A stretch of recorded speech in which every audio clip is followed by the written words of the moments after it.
who's joining us on the line from Chennai, from PJ Commodities. Shreekant, thank you so much for taking time out for us. Let's start with crude because we have seen levels below $70. Do you think the OPEC meeting is still having its support in the prices, or markets really are looking at US dollar and decline in demand?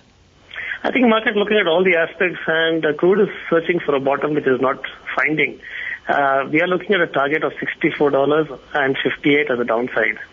We are short, and we would be also selling it on rallies. We are looking at a resistance maybe at 77 and another one at 86. Shreekant, what would you do with gold at $755? We would still sell it. It is looking bearish. We are looking at a support at 730 with a resistance of at about 825 and 860. We would again be selling this on rallies and look at 730 as the place we would cover our short positions.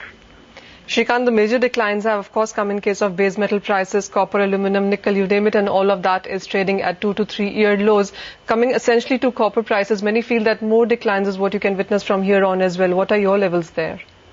Our levels I think trading now at 220. We are looking at 205 and 200 with the resistance at 238 and 260.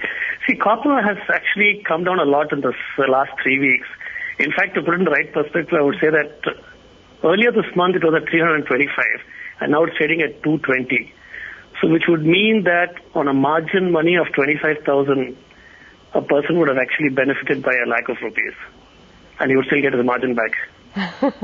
Absolutely. So 4 times of a loss is how we've seen that commodity drop by. Any other metals that you really are looking at? Because we've seen a similar kind of drop happening across the board in all of those metals. Everything is weak. In fact, nickel has also crashed a lot, and none of them are showing any signs of really stabilizing for it to even come into a correction. Thank you so much, Shreekant, for taking. Short, yeah. Thank you, Shreekant. Your point taken. So more selling is what he is advocating.